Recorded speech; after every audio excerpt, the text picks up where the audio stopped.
Uno de los mejores blogs de música del mundo, que tiene que ver con un canal de YouTube que es Anécdotas del Rock, que ya se está convirtiendo en un lugar de información, no solamente que tiene que ver con aquellos y aquellas que nos gusta ver alguna cuestión del rock, sino también para sacar información y conocer más de nuestras bandas y la historia del rock, ¿eh? Rubén Acosta, y aquí se acabó la música. ¿Qué tal, chicos? ¿Cómo les va? Otra vez acá Hola, hola. juntos. Está fresquito afuera. Sí, ¿no? Y acá está caluroso. Pero te prendió el... No es para tanto. Se acabó la música. Se acabó la Precisamente. Y anécdotas del rock, las dos cosas. Muy bueno. Las dos cosas juntas. ¿Qué tenemos hoy, Rubén? Te decía que no sabía qué preparar. Hay mil cosas, pero ¿viste? ¿Qué hago? Y no fue y se murió Brian Wilson. ¿Viste? Entonces me lo dejó servida en manteca. Así que vamos a...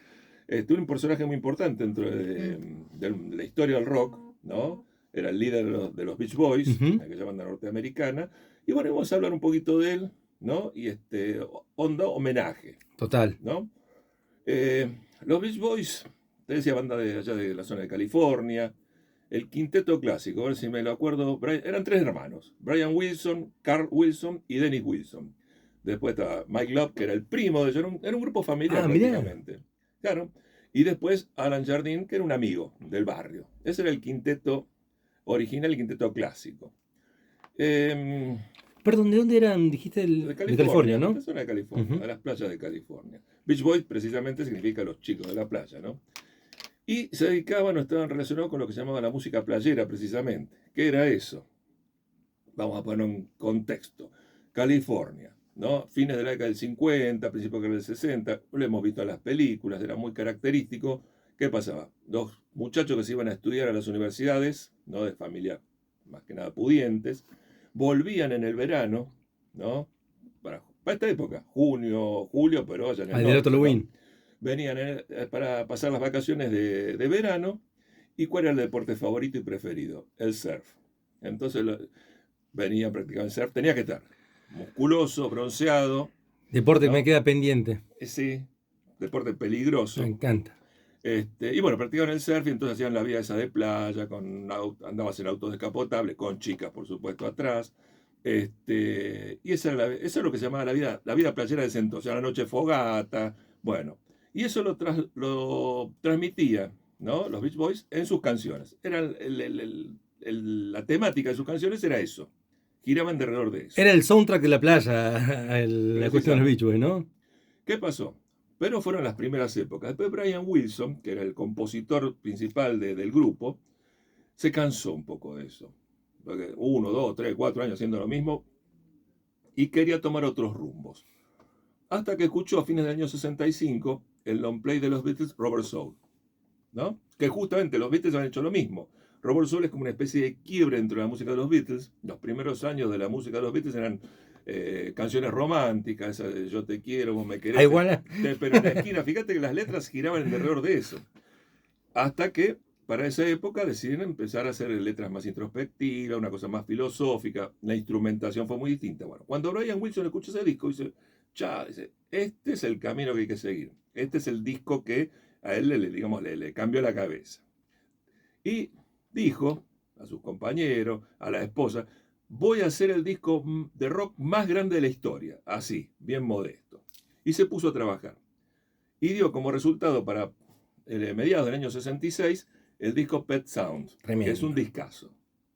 A mí me gusta mucho, pero sabes que fue un disco que no fue muy comprendido en su momento, ¿no? Como muy experimental para lo que venían haciendo ellos. Era una cosa muy innovadora para el momento. Es más, los mismos compañeros le decían, ¿quién va a escuchar esto? Era un tipo que, bueno, tenía unas ideas medio raras. Por ejemplo, él decía que cuando estaban en el estudio, él quería que tocaran de manera como que pareciera que los instrumentos flotaran. ¿Cómo haces? Bueno, para trasladar lo que el tipo te pide a lo que haces vos, ¿no? O también decía que él veía, porque tenía sus cosas medio místicas, ¿no? Que mientras ellos estaban en el estudio, los cubría un aura brillante. Ah, no sabía esa parte. Sí. Y inclusive llegó a decir que él presentía que Dios estaba presente en el estudio mientras ellos estaban grabando. Así era la cuestión con Brian. Mientras marcaba el teléfono del dealer, decía eso. Sí. Y bueno, ese era uno de los problemas que tenía. No, tremendo. Estaba sumido en el Bueno. tema de las adicciones. Pero más, perdón que me Sí. meta en esto, ¿no? Más allá de lo que uno puede decir, de las adicciones, ¿no? Consumo de sustancias, ¿no? En la música del disco este hay una cuestión mística, cuando Sí, uno no, por escucha, supuesto, ¿no? claro que sí. Hay una Claro que cuestión sí. mística. Sí, sí, sí, es Como cierto. vos marcás una diferencia entre los discos anteriores o entre lo que venían haciendo, es muy Es notable. muy notoria la diferencia Ujú. entre lo que venían haciendo anteriormente y este disco. Bueno, pero como te decía, no fue un disco en su momento muy Comprendido. bien comprendido, bien visto, no llegó muy arriba en los rankings de ese entonces y eso lo mató al tipo.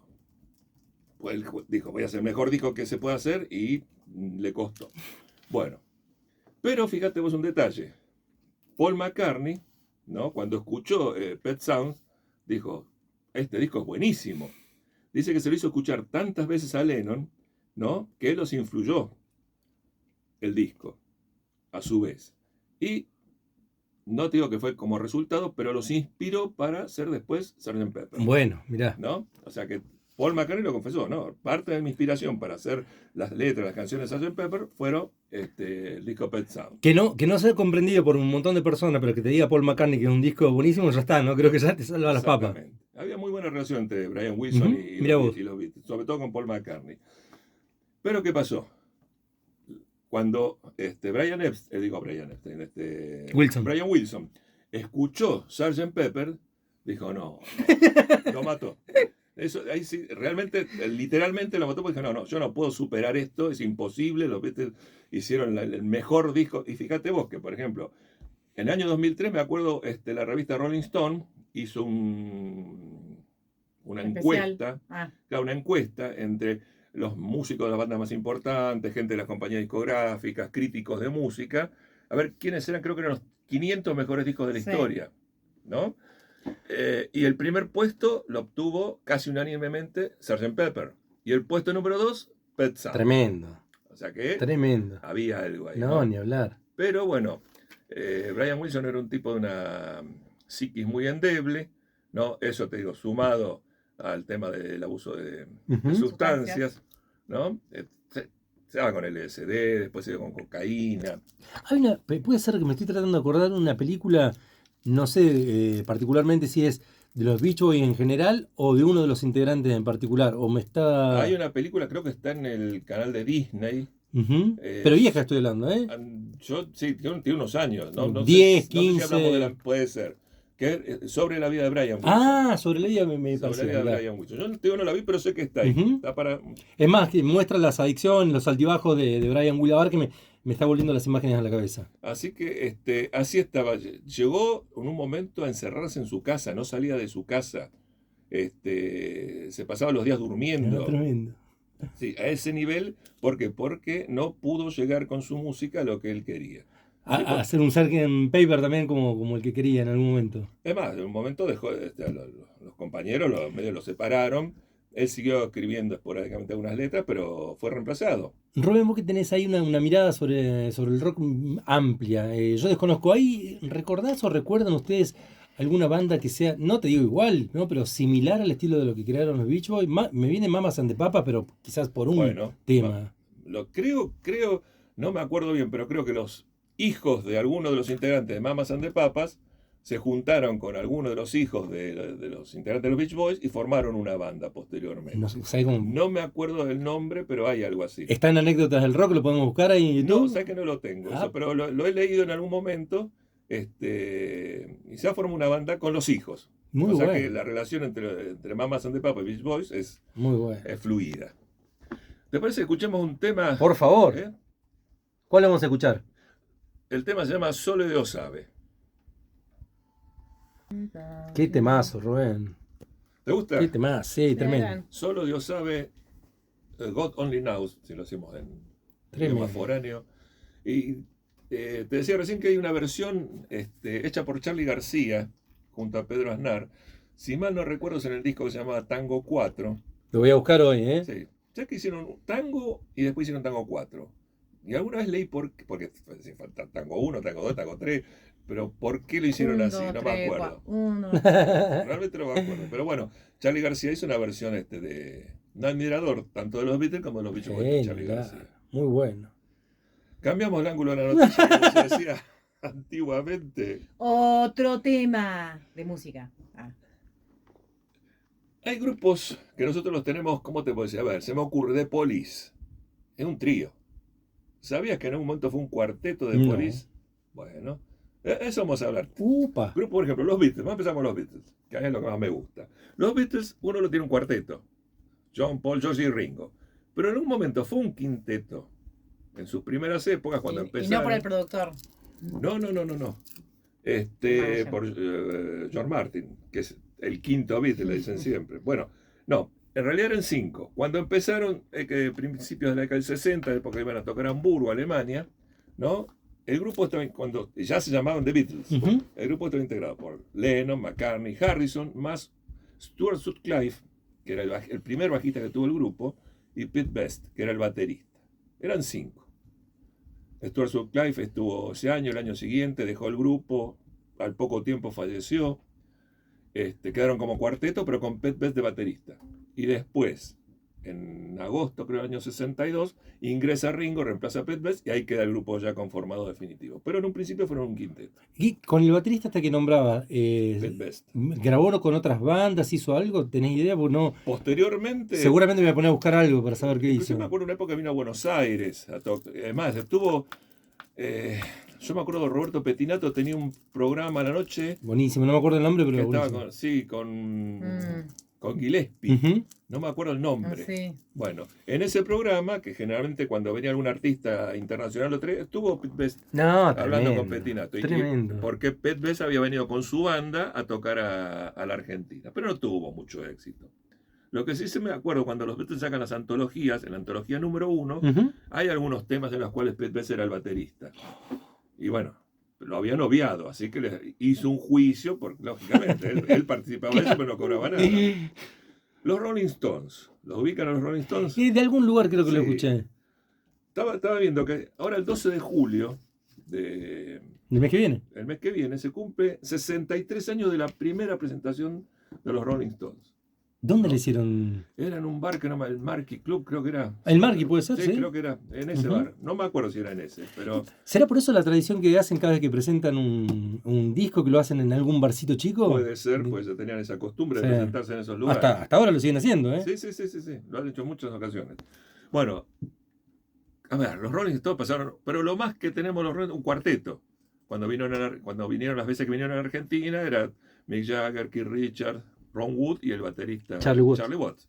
Pero en un primer momento eran un sexteto, estaba integrado por 6 personas. El primer Rolling Stones, la primera presentación que tuvieron era, por supuesto, a Mick Jagger ya, Keith Richards, Brian Jones, que Brian Jones fue el fundador en realidad de los Rolling Stones, ¿no? Fue el que propuso el nombre, Ujú. ¿no? Y después estaba un bajista llamado Dick Taylor, ¿no? Pues alguien por ahí no muy conocido, y el baterista se llamaba Tony Chapman. Pero a su vez tenían un pianista en ese entonces, que era Ian Stewart, así se llamaba este señor. ¿Cómo? Cada vez que termino con tu columna voy a buscar a la noche todo lo que vas nombrando. Es más, Ian Stewart tuvo un tiempo más en el grupo, porque después, bueno, después a los pocos meses entran Bill Wyman y Charlie Watts, salen de Taylor y Ujú. Chapman, y ahí se conforma ese sexteto, ¿no? Ian Stewart era el pianista, pero duró unos meses, porque después, en el año 63, cuando entra como manager Andrew Block Oldham, ¿no? Dice, este muchacho no encaja dentro, no encaja físicamente, decía, y el aspecto, era un tipo que andaba de saco y corbata, no tenía el aspecto ese desprolijo que pretendían que tuviera el grupo. Perdón, Rubén, ¿Andrew es el que graba con los ratones paranoicos Que acá? después, muchos años ¿Con después, productor? fue el productor de los Mirá. Ratones Paranoicos, el mismo. Por eso justamente lo contrataron, porque bueno, los Ratones Paranoicos tienen esa onda muy Rolling Stone. Para mí que los Rolling Stones le robaban los ratones paranoicos. Bueno, fueron teloneros de los Rolling Stones en algunas de sus venidas. El disco no me acuerdo cuál que sea, pero me acuerdo que, por ejemplo, cuando graban con este productor es impresionante el sonido que les da, ¿no? Claro, Los era un Ratones. tipo Sí. muy profesional, bueno. Y entonces queda conformado ese sexteto, hasta que ahí Ian Stewart le dice, no, vos salís de acá. O sea, él siguió trabajando con el grupo como road manager. Ujú. Road manager es el que organiza las giras, el que se ocupa de todos los detalles, en qué hotel van a dormir. Bueno, él siguió trabajando y como pianista en algunas canciones interviene. Yo lo he visto en un video, sobre todo en los años 70, que están cantando y por ahí ves un piano y está él. Ian Stewart. Me Ya queda. falleció este muchacho, no me acuerdo cuándo, pero ya falleció. Así que ahí quedó conformado como quinteto. ¿Qué pasó después? Brian Jones es separado en el año 69, por lo mismo que estamos hablando hoy de Drogas. problemas de drogas, bueno, tipo que no podía ni agarrar una guitarra en un momento. Ahí está Mick Taylor, el guitarrista que tuvieron después, que estuvo unos años. Brian Jones, al poco tiempo que se lo separan, fallece, lo encuentran muerto en una piscina. También otro que se dice que lo mataron o lo mandaron matar. Bueno, Teorías conspiranoicas. teorías conspirativas que hay siempre en derredor del rock, ¿no? Mick Taylor dura hasta el año 75, que ahí es donde entra Ron Wood, reemplazan guitarrista por guitarrista. En el 92 Bill Wyman deja el grupo y ahí queda conformado el cuarteto. Era un quinteto, queda un cuarteto. Y bueno, hasta que hace 2-3 años fallece Charlie Watts y ahí quedó como un trío. Los únicos que están vivos son Mick Jagger, Keith Richards y Ron Wood. Totalmente, que van a llegar in eternum, creo, los tipos. Sí. Bueno, así que te das cuenta cómo uno los tiene catalogados de una manera, pero Sí. en otros momentos fue distinto. The Police, decíamos hoy. Un trío, ¿no? Sting, Stewart Copeland es el baterista y Andy Summers el otro guitarrista. Pero en un momento fue un cuarteto eso. Sí, es raro. Yo también cuando... ¿Al principio fue o Fue en después? las primeras épocas. O sea, empezó como trío. Nada más que estaba Sting, Copeland, Sí. Stuart Copeland, que fue el baterista, fue el que convocó al grupo, ¿no? Y él es el que le da el nombre. ¿Por qué? Porque el padre de él era trabajaba en la CIA o en el FBI, una cosa así. Entonces, me estoy enterando. Era policía. Entonces le da ese nombre al grupo. Y hay un tal Henry Padovani, un guitarrista francés, que era el primer guitarrista del grupo. ¿Ves? Alguien desconocido totalmente. ¿Qué pasa? Este Henry Padovani no tocaba muy bien. No tenía mucha habilidad. Bueno, entonces lo conocen en un momento, en un estudio de grabación, a Andy Summers. Y lo invitan a Andy Summers era un tipo ya, o era más grande, ponele, Sting tenía 20 años, pero Andy Summers tenía casi 30, le llevaba unos años a los otros dos. Y era un tipo con experiencia, había tocado con Clapton, inclusive con Jimi Hendrix, ¿no? O sea, era un tipo que venía con un... Era un guitarrista de sesión, de esos que, viste, que vos querés grabar y lo contratan. Bueno, era un tipo, te repito, con experiencia que tocaba bien. Entonces, en un momento ahí se queda, no lo quieren echar ese Padovani, porque era amigo de ellos, y tocan los cuatro, por unos meses nada más. Hasta que Andy Summers dice, no, mira, este muchacho no va. Si querés que tengamos éxito, y bueno, y ahí es que lo desplazan. No pero por unos meses fue un cuarteto de Police. Te cuento una para anécdotas del rock, tal vez está ahí. Hay una película muy, pero muy bizarra, entre comillas, muy surrealista, que es La gran estafa del rock and roll. No sé si la viste. No la he visto. ¿La viste? En esa parte aparece Sting en un momento que está haciendo dedo en la ruta y pasan los Sex Pistols y lo suben al auto. Bajan el pantalón y queda con el culo al aire. Sting, ahí está buenísima esa imagen. Buena película. Yo dije bizarra, pero es una muy buena película. Hay muchas películas sobre el tema del rock, ¿no? Pink Floyd. Creo que la tengo en algún lugar. Sí. Pink Floyd empezó como cuarteto. Siempre lo decimos en el cuarteto. Roger Waters, David Gilmour, Nick Mason es el baterista. Ya esos nombres son los que me quedan atrás, a mí particularmente. Rick Ryder, el tecladista que ya falleció. Ese es el cuarteto que uno tiene en mente de Pink Floyd. Pero en un principio no fue así. En un principio estaba Roger Waters, ¿sí? El baterista Nick Mason, Rick Ryder era el tecladista, y el compositor, guitarrista, voz principal, y que también fue el que creó el nombre del grupo, era Syd Barrett. Así se llama este señor, ¿no? El nombre, creo que ahora lo dijimos. Syd Barrett, el nombre es la combinación de dos músicos de blues. El tipo tiene una gran colección de... Yo te lo escuché a vos, eso no sabía hasta ahí. Claro. Y uno se llama de apellido Pink y otro se llama de apellido Floyd. No me acuerdo los nombres. Entonces juntó Pink y Floyd. Como fue Sánchez García. Así. Claro, ponen un grupo así. Entonces, ¿qué pasó con Syd Barrett? En un momento era el líder del grupo, los primeros años. Pero, viste, lo mismo. El tema de las drogas. ¿No? Hay una anécdota de Syd Barrett que estaba tan mal el muchacho que en una época iban a tocar a un recital, algo así. Y el tipo se quedaba con los brazos a los costados, la guitarra así, callado, sin decir nada, y tocaba a los otros y no sabían qué hacer. No, tremendo. Inclusive, creo que... ¿A qué nivel de abstracción tenés Sí, que tener total. para estar...? Y bueno, en esa época había gente que consumía mucho, no mucho, muchísimo. Como anécdota así que es muy conocida, la de Kate Richard, cuando le pregunta si tuvo problema con las drogas. No, no, con las drogas no, con la policía. Tuvo problemas. No sé cómo está vivo Keith Richard, es No, increíble. posta. Yo estornuda en vivo y. ¿No? Quiero que sea mi abuelito. Quiero que sea mi abuelito. Inclusive creo que está en YouTube, hay un video sobre una vez que se presentan los Pink Floyd en un canal de televisión para hacer una entrevista. Ujú. Y el tipo, el entrevistador, le está preguntando cosas y el otro En otro. está sentado mirándolo y no dice, pero nada. No contesta ni sí, ni no, ni buenas, nada. Bueno, llegado ese momento, los otros compañeros le dicen, no, otra vez. Le dicen, vamos a hacer una cosa, vamos a contratar a otro guitarrista, pero vos vas a quedarte en el grupo y vas a componer las letras cuando tocamos en el estudio, pero no en vivo. Y ahí es que entra David Gilmour. Por eso, Pink Floyd en un momento fue un quinteto. Mirá vos, mirá qué buen dato. También fue unos pocos meses, pues después Syd Barrett se va. Y después, eso está en uno de los últimos programas que hice para el canal de YouTube. Esa famosa anécdota de están tocando ellos en estudio de grabación y de repente ven que hay en la sala de control hay un tipo gordo, pelado, con las cejas afeitadas. Y dicen, ¿quién es? Todos pasan, lo miran, pensaban que era el amigo de alguno de los técnicos. Era Syd Barrett, que los había ido a visitar, pero que estaba tan mal que ni siquiera hablaba. No, tremendo. Y no lo reconocieron. Mierda. Sí. Dicen que quedaron muy mal todos esos cuando ocurrió eso. Así eso con Syd Barrett. Por eso fue cuarteto y quinteto. Pero después cuando se fue quedó el cuarteto conocido. Y esta que por ahí no es exactamente así, pero Emerson, Lake and Palmer, ¿no? Keith Emerson, Greg Lake, Carl Palmer, el grupo clásico del rock progresivo, y en cierto momento iban a incorporar al grupo ni más ni menos que a Jimi Hendrix.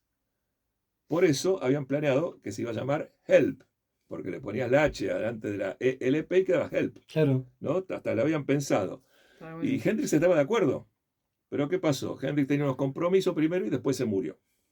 También por lo mismo. No, exactamente por lo mismo. Por eso dijimos varios personajes que hablamos acá, que en aquella época, 60, principios de los 70, y bueno, tenía ese problema con las adicciones que a muchos los ha llevado a la muerte, ¿no? Recordemos algunos más. A ver, hoy hacíamos algunas anécdotas.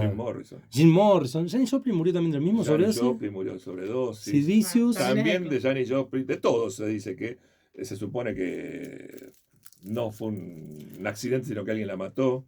¿A quién? ¿A Janis? A Janis Joplin. No te la tenía esa data yo. No, sí. Hay quienes dicen que sí, porque hay incoherencias o incongruencias en los informes del forense. Wow. ¿No?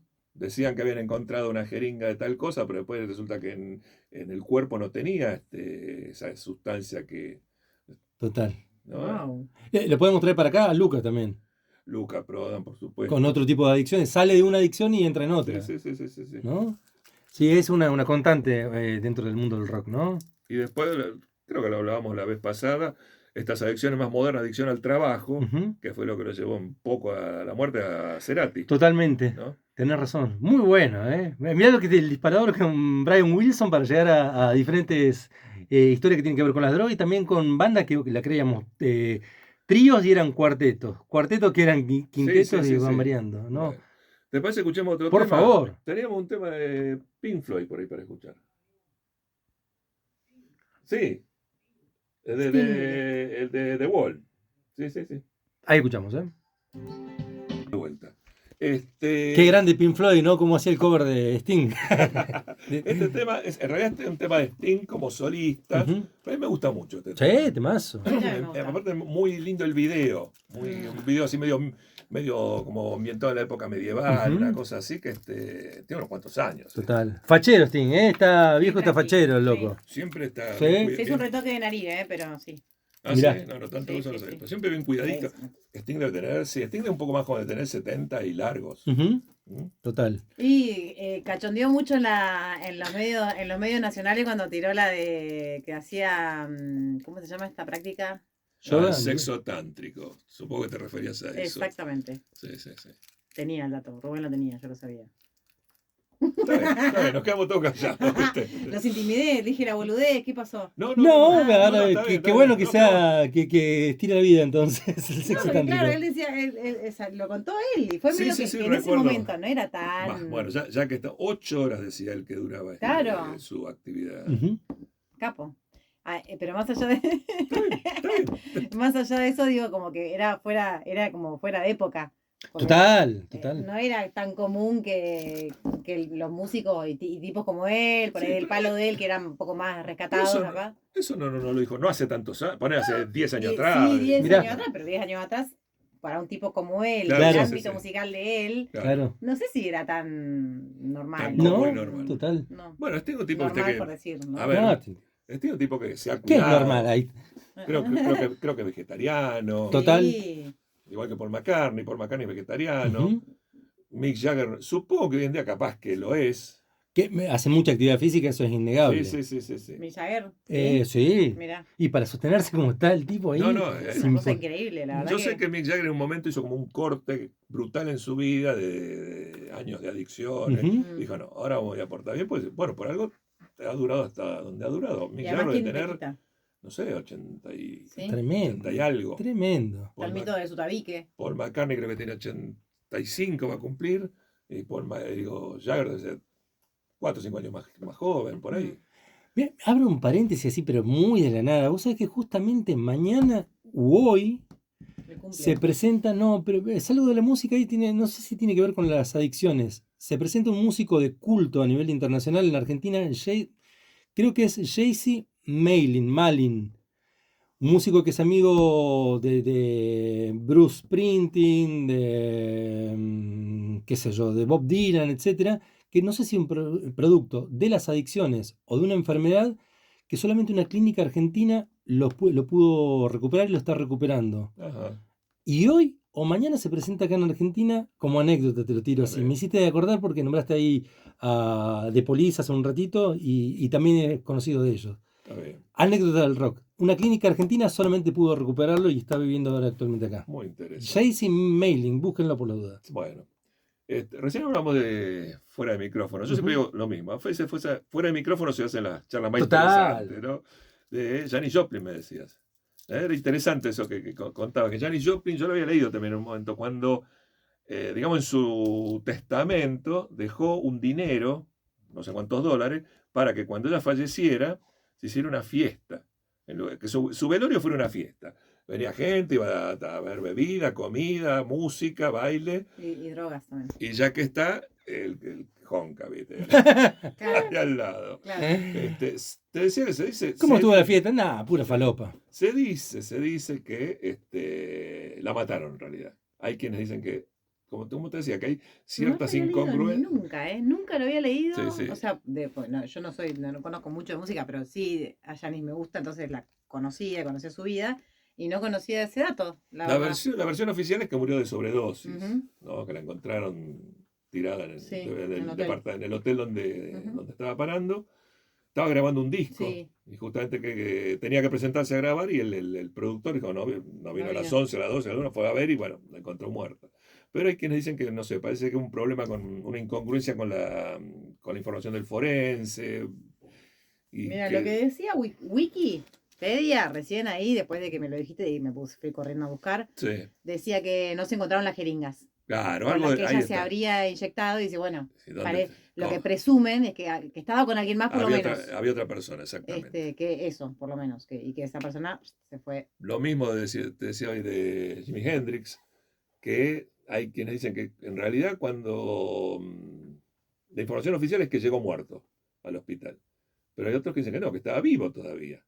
¿No? Que la novia que estaba con ese auto, por X motivo, no llamó con suficiente prisa a que lo vengan a Ujú. buscar, dejó pasar el tiempo, no sé, hubo una cosa medio rara ahí.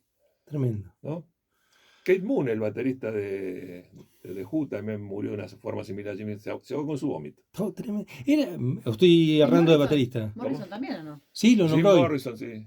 Ah, no, entendí que habías hecho Jimi Hendrix recién. Perdón. Y después la otra cosa conspiranoica de que, no, en realidad no se murieron, y se hicieron los muertos.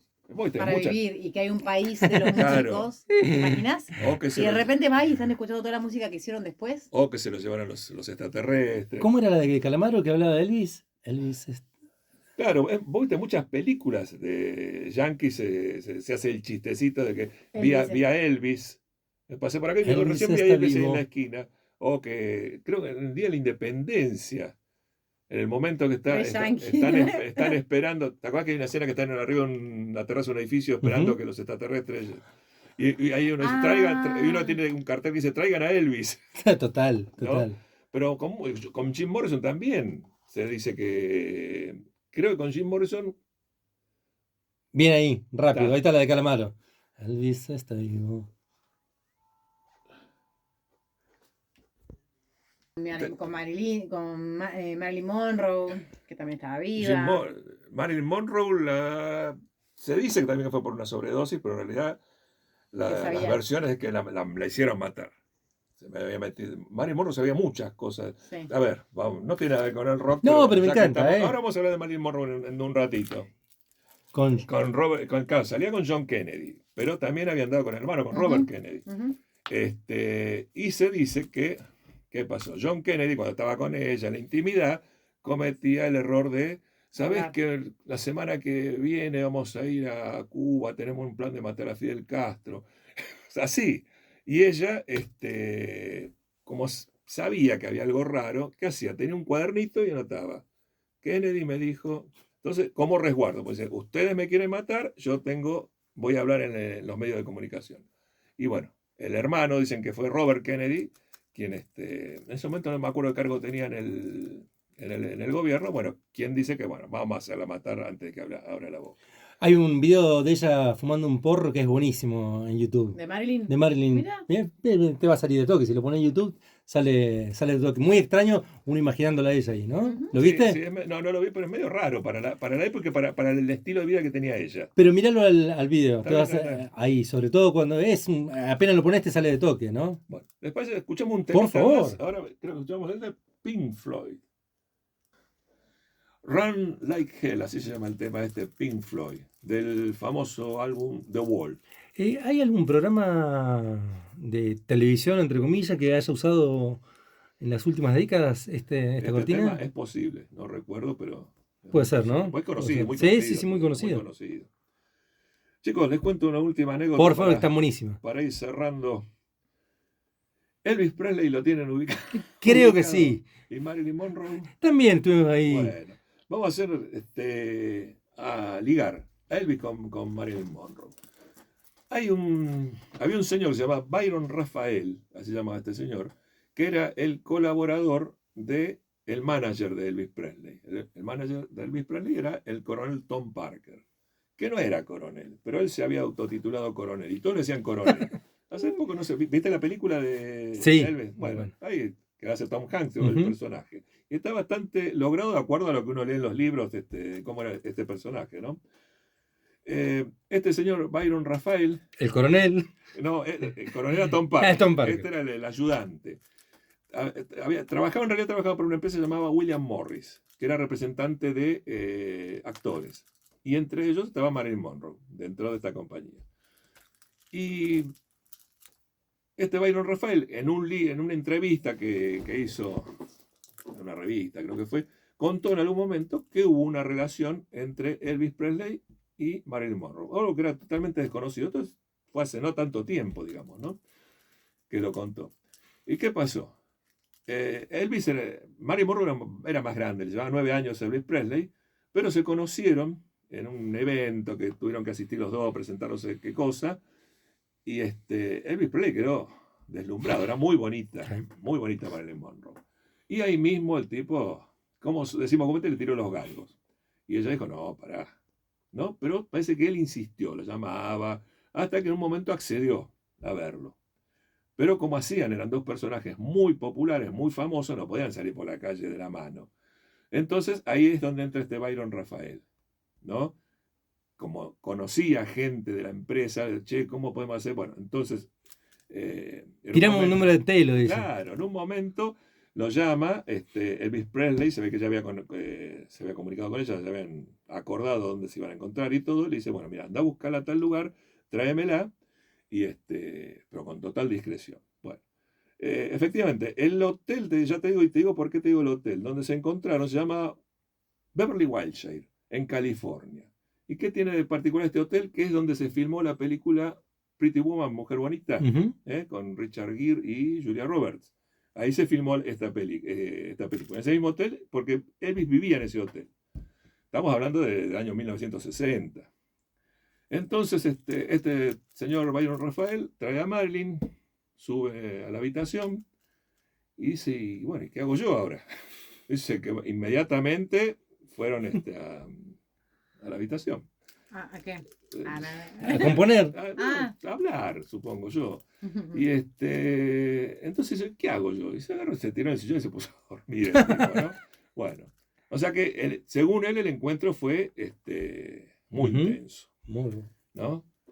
Pese a que había esa diferencia de edad, ella estaba casada en ese momento, estaba casada con Arthur Miller, un dramaturgo, un escritor de teatro. ¿Se resguardó todo lo más Y posible? de hecho, fíjate que no trascendió. Sale hasta ahora, hasta hace, entre comillas, poco tiempo. Sí, no trascendió.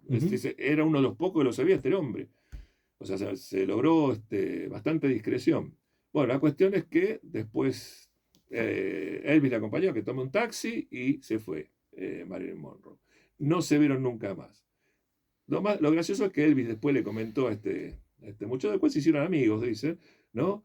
Es muy bonita, me gusta mucho Marilyn Monroe, pero ¿sabes qué tiene? Es muy alta para mí, decía. Ahí estuve investigando. Elvis medía 1,82 m, era alto. Y ella medía unos 66, que supongo que con tacos daba un poquito más. Y se supone que no siguieron la relación, una porque ella estaba casada, aunque estaba en malos términos con el marido en ese momento. Se terminó separando después de Arthur Miller, pero ¿qué pasa?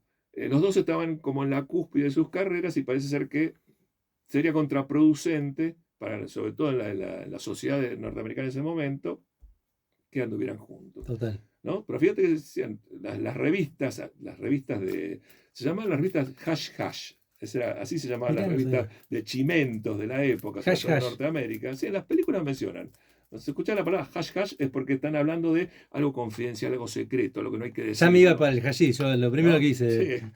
Y esas revistas que estaban a la Casa de la Pesca, eran como la Radiolandia de acá, de Argentina, de ese tipo de cuestiones, los deslices de los famosos, nunca se enteraron de nada.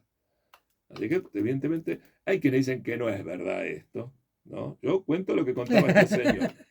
Así que, bueno, Elvis Presley tuvo su momento. Muy bueno.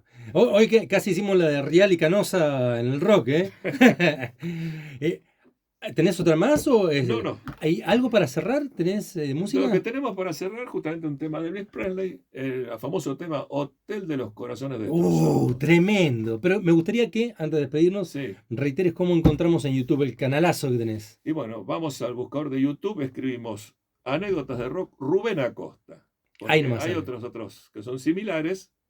Hacemos clic y 400 programas. Gracias por el laburo, ¿eh? Chicos, nos vemos en la próxima.